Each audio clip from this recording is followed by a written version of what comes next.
What's up, guys? It's the Ol Drunken Geek again, and today I'm gonna review the Black Panther movie. It was fucking amaze balls. It was dope. It was such a delightful flick. It balanced so well action and sci-fi along with royal intrigue. It also had very insightful commentary on the displacement and abuse of the African people in history. I felt like the comedy wasn't overused. It had comedic moments, but they were natural. They flowed from the characters, and they weren't overused. I'm so sick of these Marvel movies. Not that I don't like the Marvel movies, but I'm sick of the Marvel movies just fucking piling it on heavy with the comedy. And this was, I would say, the first movie I've seen in years from Marvel that wasn't just caked on. But moving on, let's get in with the review. The theme of this movie has a lot to do with fathers and correcting the sins of your fathers and the sins of your ancestors. Also, it's very heavily related to injustice and how inaction in itself can help injustice progress. We see that with T'Chaka, who is T'Challa's father. His inaction to bring Wakanda to the forefront of the global system, that caused injustices to keep being perpetuated. And even before him, older kings of Wakanda caused these injustices to be perpetuated. But let's move on with the review. I want to get into some characters because the characters were really the heart of this movie. All the women characters, you had a lot of strong black women characters. You don't see that in movies that much. You know, sometimes black women tend to be portrayed as like the sassy black woman, the angry black woman. And this one had 3 to 4 very, very strong female characters, and they were all so different from each other. That was so cool. Shuri was like the young one. She was like, you know, the sister. She was like, you know, always joshing around with T'Challa, and she was super smart. You had Okoye's character, which is the best warrior in all of Wakanda, even better than T'Challa himself.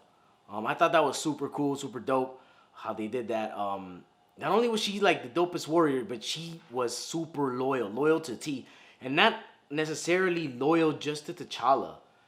She was loyal to Wakanda first and foremost. We see that throughout the movie when later on, you know, in the later beats of the movie when Killmonger becomes king, she has to be loyal to Killmonger, and it hurts her. And she has that one beautiful scene with Lupita's character, and she, you know, she's like, it's almost like, you think I want to do this? I don't, but it's for Wakanda. This is my duty. I thought that was, man, that was like, Okoye is quite possibly one of my favorite characters. Probably my second favorite character in the whole movie. Also, you got Lupita Nyong'o's character, and Nakia.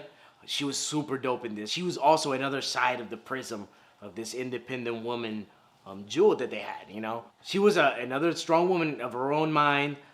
You know, she disagreed with T'Challa through most of the movie about a lot of things, but she was still super loyal, also like Okoye. You know, she was.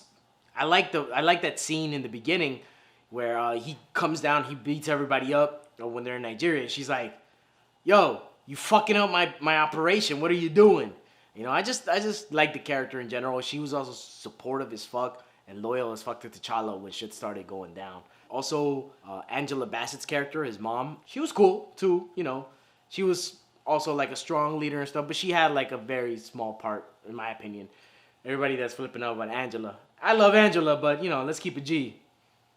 She wasn't in the movie like the whole lot. She was still, that's her son. She was supporting and helping him, but you know, she played what she had to play, just like a smaller role, which is also good. Moving on to my favorite character of the whole fucking movie. You guys probably guessed it, Killmonger. Everybody been talking about Killmonger. Probably the best MCU villain. I would say, yeah. Better than Loki. The reason why is because he's almost an anti-hero. Like, you sympathize with his whole struggle. T'Chaka did some fuck shit. You know, left him, like, it cost him nothing to just have gone downstairs, pick the kid up, throw him in the ship. You going to Wakanda now. Nah, but he was irresponsible. And that's, like I said before, that's part of the theme of this movie, is the mistakes of your father that you have to correct. Killmonger's father made the mistake of turning on Wakanda in a way, but also in another way, it was also, it's a complicated situation. So that's what makes the drama like a Shakespearean tragedy, especially for Killmonger, because the lines are blurred. It's a real gray area. You know, Killmonger's father fucked up. T'Challa's father fucked up. and then Killmonger is also doing right, but also fucking up. This is the part where I'm gonna talk about T'Challa, because I've heard a lot of complaints that T'Challa sucked in this movie. He was underplayed.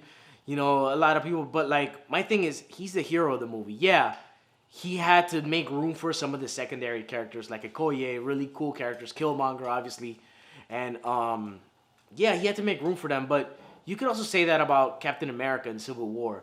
T'Challa, to me, almost shined more, or shown. I don't know. I don't even fucking speak English anymore. But shown more than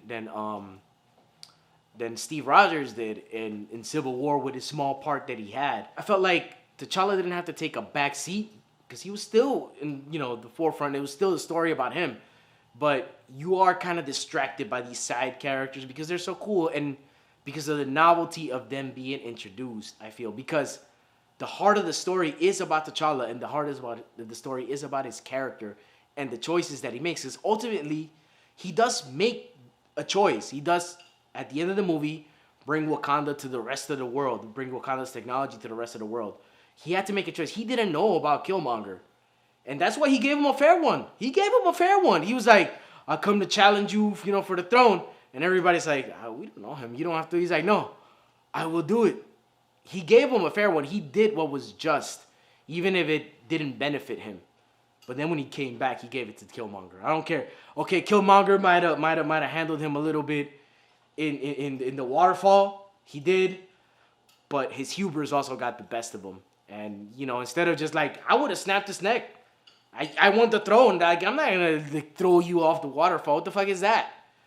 But anyway, my thoughts on Killmonger kind of swashed into with my thoughts on T'Challa, because their characters are so intertwined and they are kind of like the Marvel formula, like dark reflections of each other. But at the same time, there is so much thought put into who Killmonger is.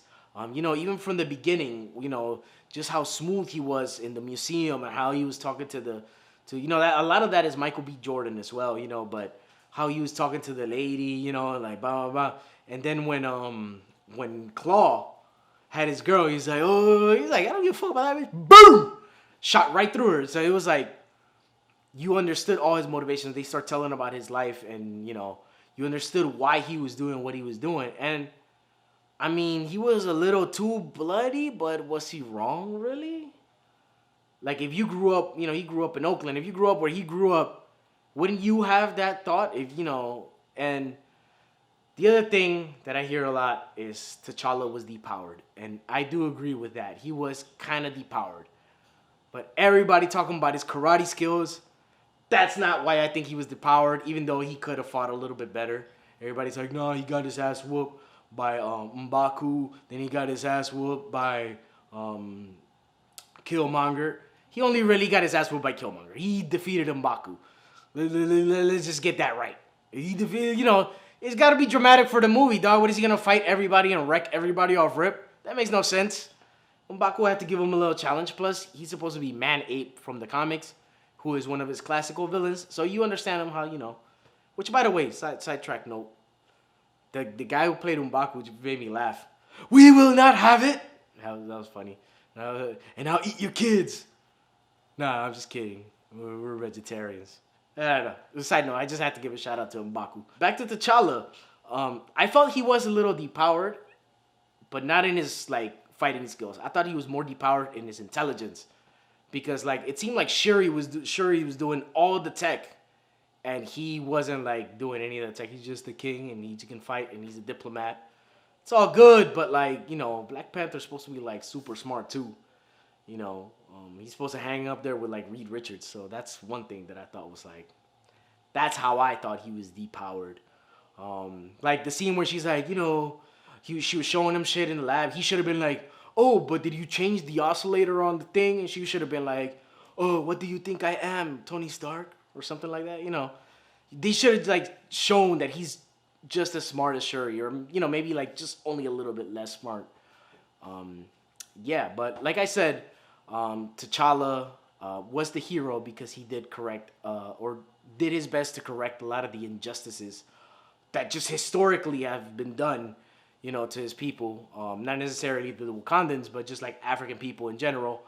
The last point I wanted to make about this movie that I really, really dug, the tech I thought was so dope because not only was it like futuristic and advanced and all that, it was different. It felt like it was from another planet. Even like simple things like the little holograms. It wasn't a hologram. It was almost like a sand construct. Like it was like something out of a 3D printer. You know, it was like layered, and he just like could pick it up, physically pick it up, and like move it around. I thought that was super dope. It felt like it was like nanites or something. And it just had a different look to it. The whole Wakanda, the city had a different look to it. Their ships had a different look to it than anything else that's in the MCU currently. Even how Okoye was flying the ship. I'm like, why the fuck is she flying it like this? I'm like, yeah, obviously if there are no regular airplanes, if you didn't need like Western technology to make airplanes with like a little joystick or whatever, yeah, your tech would, you would evolve it however you like. And just that attention to detail is something that like is ODG status of shit that I like. You guys know I like just like the world of things and how things work in that world. And this was definitely satisfying on that note. Also like the textiles. When them dudes just had the little textiles, the rhino people, they came out and the fucking shields came out. That was dope as fuck. The spears, dude, everything about this movie just it had that African influence, but it also had like that otherworldly influence that is just something that doesn't exist because it just doesn't, and it's new, and we're seeing it for the first time, and that's something I dug. Now, I'm gonna move on to a couple of the smaller gripes that I have about this movie. Probably one of my biggest gripes was Claw. Now, I love the character Claw, so that's in the plus column. Like, Andy Serkis did a great job with Claw. He's amazing. I loved him. But then they killed him. And I'm like, fuck it. We're down one villain. He was a good villain. Because he was like, there were parts where Claw was just like downright scary, dude. It was like, dude's sick. Dude's a little sick, man. He's not right in the head. So then Claw dies. And then I'm like, okay, we're down one villain. But we're going to get Killmonger. Cool. And then fucking Killmonger dies. So now we're down two good villains. The MCU has almost no interesting villains. And now we get two of the dopest ones, and they're both gone. That pissed me off. But that's like minutia at this point, because the rest of the movie was dope. The other thing I just felt like I needed a little bit more.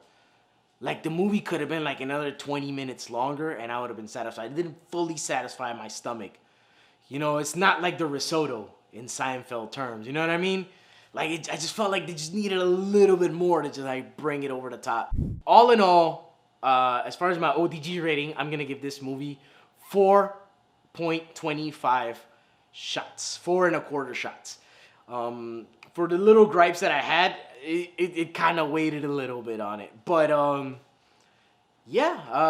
for the most part, I dug this movie. And if you dug this video, you can just hit like, share, comment, subscribe, all that good shit. Check us out on IG, dropping loads, Ol Drunken Geek. And catch you fuckers next time. ODG out.